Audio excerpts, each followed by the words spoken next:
তো এদিকে এখন 11টা 46, ভাবছি এখনই ফোনটা করব নাকি 50 হলে করবো। এই এখনো কন্ডিশন এই, এখন মা এগুলো সব বস্তায় ভরবে। তো এই হচ্ছে এই আমের চাটনিটা, যদি তোমরাও বাজারে পাও তো এটা কিনে খেতে পারো, ব্যাপক। এটা কাঁচা আমের। Good morning everyone, welcome back to my channel to a new blog. আশা করি তোমরা সবাই খুব ভালো আছো। আর বেশ কয়েকদিন পর এই ব্লগটা স্টার্ট করছি ব্যালকনির থেকে। আর আজকের ওয়েদার দেখো, পুরো একদম ঝাঁকানাকা ওয়েদার, আকাশ পুরো নীল, সাথে হালকা মেঘ, এত দারুণ লাগছে। আর সাথে দেখো এত পরিমাণে হাওয়া, গাছ একবারে হেভি জোরে জোরে নড়ছে। এদিকে আজকে সকাল সকাল স্টার্ট টাইম করে একদম রেডি হয়ে নিয়েছি, কারণ আমাদের এখানে আজকে ভোট আছে। আর তোমাদের কার কার আজকেও ভোট আছে অবশ্যই কমেন্ট সেকশনে জানিও। আর আমার রথযাত্রার ব্লগটা তোমাদের কেমন লাগলো সেটাও কিন্তু কমেন্ট সেকশনে অবশ্যই জানিও। এবার যতটুকু পেরেছি, যত সামান্য প্রচেষ্টায় যা পেরেছি করেছি। আবার উল্টো রথে দেখা যাক কতদূর কী করতে পারি। তো তার মাঝখানে না, উল্টো রথের পরে আমাদের আবার একটা ঘুরতে যাওয়ার প্ল্যান, বলবো না প্ল্যান, পুরো সাকসেসফুলি হয়ে গেছে। সব কিছু টিকিট ফিকিট সব কাটা কমপ্লিট। তো কোথায় যাওয়া হচ্ছে না যাওয়া হচ্ছে সেটা আমি এখন বলবো না, যাওয়ার দিন অবশ্যই তোমাদেরকে জানাবো। আর এদিকে ভোট দিতে যাওয়ার ইচ্ছা আছে 12:30 1টার দিকে। এবার দেখা যাক কতদূর কী হয় বা কখন যাই। আর সুব্রত এক্ষুনি উঠবে। ওর ব্যাপারটা কি হয়েছে, কদিন আগে মানে 2-3 দিন আগে যে নার্ভের ডাক্তার দেখে নিয়ে আসলাম, নিউরোলজিস্ট। তো সেই ওষুধ দিয়েছে। তোমার মনে হয় ওর মধ্যে ঘুমের ওষুধের মানে ঘুমের কোনো ডোজ বেশি দেওয়া আছে। তো প্রচণ্ড পরিমাণে ঘুমটা কাটছে না। তো এখন ঘুম থেকে উঠে যাবে, উঠলে পরে ওকে একটু চাটা দিয়ে তারপর রেডি সেডি হবে। এদিকে আজকে সকাল সকাল রান্না বসে গেছে। এখানে ডাল শুকনো করা হচ্ছে, মানে ডাল শুকনো আর কি, পেঁয়াজ টিয়াজ কাঁচা লঙ্কা দিয়ে। আর ওখানে হচ্ছে ওটা কি রে, আলু ভাজা? হ্যাঁ হ্যাঁ, আলু ভাজা। আর এদিকে টিফিন এখনো হয়নি, হবে। হ্যাঁ, 2 দিন আগে লাটুর ভ্যাকসিন দেওয়া হয়েছে। তো যে দাদা ভ্যাকসিন দিয়েছে সে অলরেডি বলেই ছিল যে পরের দিনকে স্নান করে দিতে। তা পরের দিন আর স্নান করানো হয়নি।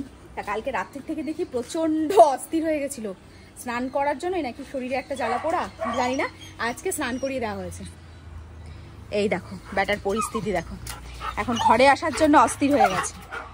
দেখেছো অবস্থা? আমি শোনা স্নান করে পুরো রেডি, ভোট দিতে যাবে। আমি শোনা ভোট দিতে যাবে নাকি? তো এদিকে টিফিন করলাম, ভেন্ডি ভাজা আলু দিয়ে রুটি দিয়ে টিফিন করে এখন বাজে প্রায় 12টা, যেতে যেতে প্রায় 12:30 বেজে যাবে।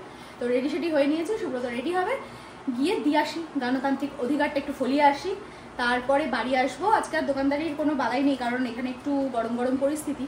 তো যাই, ভোটটা দিয়ে তাড়াতাড়ি করে বাড়ি চলে আসি।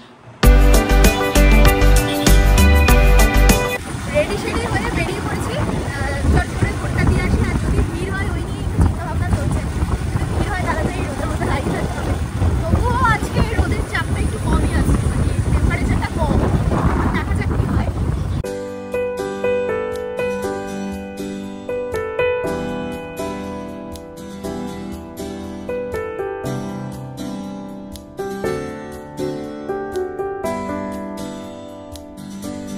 অবশেষে চলে এসেছি, চট করে ভোটটা দিয়ে আসি। আমরা গেলাম আর একদম নিমিষের মধ্যে ভোট পর্ব কমপ্লিট হলো, মানে এত ফাঁকা, জাস্ট যেতে যতটুকু টাইম লেগেছে। তো যাই হোক, সুষ্ঠুভাবে সব কিছু সম্পূর্ণ হলো। এবার বাড়ি যাই। ভোট দেওয়া বলো আর বিশেষ বিশেষ কাজের সোর্সে আমাদের একটু পুরোনো বাড়ির এই সাইডে একটু আসা হয়, তবু তো বাড়িতে যাওয়া হলো না। মানে সুব্রত তো খুব একটা যেতেই চায়, তাই না? কেন মানে গেলেই নাকি মন টন খারাপ হয়ে যায়। তো যাই হোক, তবু একটু দেশে তো আসা হলো এই সোর্সে। তো এদিকে বাড়ি তো আসলাম, আর এসে আজকে অনেকটা তাড়াতাড়ি চলে এসেছি, কারণ চতুর্দিকে একটু ফাঁকা, একটু মানে ভোট নিয়ে সব ব্যস্ততা। তো তার জন্য একটু তাড়াতাড়ি দোকান বন্ধ করে চলে এসেছি। আর এসে একটু মার সাথে বসে গল্প গুজব হচ্ছিল। এবার সুব্রত গেল স্নানে, আর মাম্মামেরও আজকে পড়া আছে, বাট পড়াটা ক্যান্সেল করলাম, কারণ এই ভোট মোটের মধ্যে পড়তে যাওয়ার মনে হয় না খুব একটা ঠিকঠাক হবে। তো তার জন্য টোটোটাও ক্যান্সেল করেছে, আজকে যাবে না। মাম্মাম বসে আছে খেতে, আর আজকের থেকে নাকি সে আবার ডায়েট করছে। তো অল্প অল্প খাচ্ছে, তবু ভালো, মানে ওই বাইরের বিরিয়ানি খাওয়াটা যে বন্ধ হয়েছে এতেই আমি খুশি। এদিকে সুব্রত স্নান করে আসুক, আর সুব্রত খাবারটাও বেড়ে ফেলেছি। এদিকে আজকে রেখেছি ভাত, আর ওটা হচ্ছে মুসুরির ডাল পোড়া, আর সাথে থোর বটি, পমপ্লেট মাছের সর্ষে পোস্ত দিয়ে ঝাল, আর আমের চাটনি। আর এই আমের চাটনিটা না এত দারুণ খেতে, আমার বোন নিয়েছিল বুনাইয়ের দোকান থেকে, এত দারুণ খেতে, মানে এটার পুরো কি বলবো ফুল ফ্যান হয়ে গেছি। মানে প্রত্যেক দিন ভাতের সাথে একটুখানি হলেও লাগছে, নেশাগ্রস্ত হয়ে গেছি যাকে বলে, মানে দারুণ খেতে। আমি দেখাচ্ছি দাঁড়াও তোমাদের। তো এই হচ্ছে এই আমের চাটনিটা, যদি তোমরাও বাজারে পাও তো এটা কিনে খেতে পারো। ব্যাপক, এটা কাঁচা আমেরই হবে, সাথে পুরো ভাজা মশলা দেওয়া। মানে আমার দিদা যখন মানে বেঁচে ছিল তখন এইরকম ধরনের চাটনি করতো, সেম ফ্লেভারের। মানে আমার বোন বলেছিল যে দেখবি খেয়ে পুরো দিদার হাতের টেস্টটা পাবি, আর একদমই ঠিক তাই। মানে এটা খেতে খেতে খালি দিদার কথা মনে পড়ে। একদম ভাজা মশলা দিয়ে মানে আমের যে কাঁচা আমের যে চাটনিটা হয় সেটা একদম সেম, মানে তোমাদের বলে আমি বোঝাতে পারবো না। তো যাই হোক, প্রায় অর্ধেক হয়ে এসেছে, মানে প্রায় শেষ। বোন তো সবে গেল, চাটনি প্রায় শেষ, মানে আচার আর কি। তো যাই হোক, সুব্রত আসো, ওর খাওয়ারটা তো বাড়া হয়ে গেছে, ওকে দিয়ে তারপর আমি আর মা বসবো। Good evening guys. আর এখন প্রায় বাজে 6:30। আর আমার পেছনের এই স্তূপাকৃতি জায়গাটা দেখে বুঝতেই পারছো, এখন মানে ওয়ার্ড্রপ পরিষ্কারের জন্য আজকে এই বেলাটা এখন দোকানে যাওয়াটা একদমই পসিবল না। কারণ আজকে ভাবলাম যে কালকেই একটা বড় বস্তা রেডি করেছি, যেটার মধ্যে যেগুলো লাগবে না সেগুলো রয়েছে। তো মাম্মামের ওগুলো, মানে মাম্মামের আলমারি থেকে ওগুলো সব ছাঁটাই হলো। এবার আমাদের যে সিঁড়ির তলায় একটা ওয়ার্ড্রপ রাখা রয়েছে, ওখান থেকে এগুলো ছাঁটাই হবে। পুরো বস্তা ভরবো, তারপরে ওপরে দেবো। তো এটা করাই হচ্ছে না। আর ওইখানটা যেহেতু আমাদের বাইকটা থাকে না, তাই সবসময় এটা সম্ভব হয় না, আর এই বিকেল টাইমটাই সম্ভব। তো এখন সমস্ত কিছু বার করে নিয়েছি, বার করে এখন গুছিয়ে গেছে, তারপর ওই মানে ওয়ার্ড্রপটা ক্লিন করব। আর বস্তা, এই যে বস্তা, এই বস্তাটাকে পুরো ভর্তি করে ওপরে চালান করব। তো এই অর্ধেকটা কমপ্লিট করে, মানে একটা তাক কমপ্লিট করতে করতে অবস্থা দেখেছো, পুরো ঘেমে একবারে অস্থির অস্থির অবস্থা। এখনো 2টো তাক বাকি আছে, পুরো কমপ্লিট করে পুরো মুছলে পরে আমার কাজ শেষ হবে। এই এখনো কন্ডিশন এই, এখন মা এগুলো সব বস্তায় ভরবে, এগুলো এখন সব পরিষ্কার করবো। ওই তাক অলরেডি পরিষ্কার হয়ে গেছে, দেখেছো, পার্ট বাই পার্ট রাখা রয়েছে সব।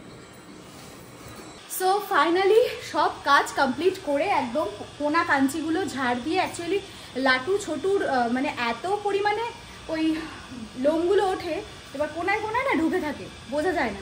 সব যখন সরিয়েছি হুড়মুড়িয়ে সব বেরিয়েছে। আর একদম ওয়ার্ড্রপটা মুছে টুছে পরিষ্কার করলাম। আর এই দিকে দেখো কত বড় বস্তা, দেখেছো, বিশাল আয়তনের এক বস্তা। এই এক বস্তা সব আবর্জনার মতন সব বেরিয়েছে। আবর্জনা মিন্স অনেক দিনের পড়াই হয় না, তো ফালতু সেগুলোকে রেখে ওয়ার্ড্রপটা আটকে রাখার তো কোনো মানে নেই। তো যাই হোক, সব পরিষ্কার করে এখন স্নান করে উঠলাম। স্নান মানে মাথা ভেজাইনি, গা হাত পা ধুয়ে একটু ফ্রেশ হয়ে এখন রেডি হয়ে একটু যাচ্ছি দোকানে। কারণ না গেলেও চলতো, তবুও কালকে বৃহস্পতিবার ফুল টুল সব আনতে হবে, তো তাই এখন যাব। তো এদিকে বাড়ি আসলাম, আর বাড়ি এসে এখন দেখি মা অলরেডি আলু সিদ্ধ, ডিম সিদ্ধ, মানে ডিমটা প্রত্যেক দিন, বেশিরভাগ দিনই রাত্রে আমাদের এই ডিমটাই চলছে। আর এই কথা শুনে আমার মেয়েদের হেসে বাঁচে না, কারণ ওর তো মাছ আছে, পমপ্লেট মাছ দিয়ে এখন খাবে। আর আমাদের সেদ্ধ ভাত, ডাল শুকনো, আলু সিদ্ধ আর ডিম সিদ্ধ, তো এগুলো দিয়ে চটপট করে একদম খাওয়া দাওয়াটা সেরে তারপরে আসছি। তো এদিকে মাম্মামকে তো খেতে দিয়ে দিলাম, বাট আমরা এখনই খাচ্ছি না, আমরা একটু পরে খাচ্ছি। কারণ 12টা বাজার সাথে সাথেই একজনকে ফোন করতে হবে, তাকে অবশ্য তোমরা সবাই চেনো, আমার বোনের কালকে বার্থডে। তো ভেবেই রেখেছি কালকে, মানে ভেবে রেখেছি কি না, যদি ফোনটা করি তাহলে যে কালকে কি তুলকালাম যুদ্ধ হবে। তো মানে এই মান্থ পড়ার সাথে সাথে মাথায় প্রত্যেক দিন গেঁথে নিতে হয় যে আজকে কত তারিখ, আজকে কত তারিখ। তো মোটামুটি আজকে সকাল থেকে খুব একটা ফোনও আমাকে করেনি, জানে যে ভুলে যাক, তারপর তো আছে কপালে। কিন্তু না, আমি ভুলিনি, এবং ওকে উইশ তো করবই। উইশ করার সাথে সাথে তোমাদের সেটা দেখাবো যে ওর রিয়াকশানটা কি হয়। তো যাই হোক, আমরা একটু রেডি সেডি হয়নি, রেডি বলতে কিছুই না, মানে একটু হোয়াটসঅ্যাপে করতে হবে, আবার ফেসবুকে করতে হবে, তো ওগুলো একটু ঠিকঠাক করে নিয়ে তারপর ওকে কল করছি, ঠিক আছে। তো এদিকে এখন 11:46, ভাবছি এখনই ফোনটা করবো নাকি 50 হলে করবো, কি করা যায় মাম্মা? আমি বলছি মাম্মাকে 50 হলে করতে। ফোনটা করেই কিন্তু ফার্স্ট উইশ করবো না, কারণ ও একদমই না। হ্যাঁ, কারণ ও হচ্ছে কি পুরো শিওর, ড্যাম শিওর যে আমি ভুলে গেছি, আর আমিও ধরা দিইনি যে আমারও ব্যাপারটা মনে আছে। তো ফোনটা করে একটু এই ওই ঘুমচাং গল্প করবো, তো সেটাই তোমরা দেখতে থাকো রগরটা। হ্যালো, এই শিবম, ব্যস্ত নাকি? ও আচ্ছা আচ্ছা আচ্ছা আচ্ছা হুম ধরলো না এখন নাকি বাসন পরিষ্কার করতে গেছে মানে বাসনগুলো সব রাখতে গেছে ও মাই গড কি করে হবে 12টার মধ্যে কোন ঠিক আছে আমি তো করেছিলাম এবার এসে করুক দেখা যাক বিয়ে হয়ে গেছে না এখন এইসবই করতে হবে ঠিক হয়েছে ঠিক আছে আবার করবো আমরা একটু পরে hello hello happy birthday to you আর এই তোমাদের জয় জয়ার মেন সদস্য আর কি তো সবার তরফ থেকে হ্যাপি বার্থডে শিবম ঢপবাজি মারানোর জায়গা পাও না নাকি ঠিক আছে এনজয় করো এনজয় ঠিক আছে তো এদিকে মানে বোঝা গেল বাসনপত্র মাজছে না মানে বুনাই শালিকে ঢপ মেরেছে এটার যে কি শোধ আমি নেব মানে এর কোনো মানে ওর নিস্তার পাবেই না দেখা গেল মানে যদি আমরা কোথাও এর মধ্যে ঘুরতে যাই যদি না তো যাবো তো বটেই তো তখনই ওর সাথে প্রতিশোধটা আমি নেবই নেব তো যাই হোক উইশটা করে দিলাম মানে উইশটা করার জন্য আমি সকাল থেকে অধীর আগ্রহে বসে আছি মানে 12টা কখন বাজবে আর মনে করে রাখতে হবে ফট করে ঘুমিয়ে গেলে চলবে না মানে এইভাবে পুরো মাথায় সেট করে নিয়েছিলাম কাজ করছি ঠিকই বেটা আজকে বেশি ফোন করেনি সবই বুঝতে পারছি আমি তবু আর কি তো যাই হোক খুব ভালো কাটুক ওর বার্থডে আর এরকম ভাবেই জানো প্রত্যেকটা বছর ও এইভাবেই এনজয় করে আর খুব ভালো একটা লাইফ পার্টনার পেয়েছে তাকে নিয়ে যেন সারা জীবন সুখে থাকে তো আমি তো এটাই প্রার্থনা করব আর তাহলে আজকের ব্লগটা এখানেই শেষ করছি আর তোমাদের এই বার্থডে উইশের এই ব্যাপারটা তোমাদের কেমন লাগলো কমেন্ট সেকশনে কিন্তু অবশ্যই জানিও যদি কিছু ভিডিওটা ভালো লেগে থাকে then do like comment share and subscribe দেখা হচ্ছে নেক্সট ব্লগে ততক্ষণের জন্য খুব ভালো থেকো সুস্থ থেকো আর অবশ্যই ওয়েটামেটের সাথে থেকো সো চলো আজকের মতন ta ta bye and good night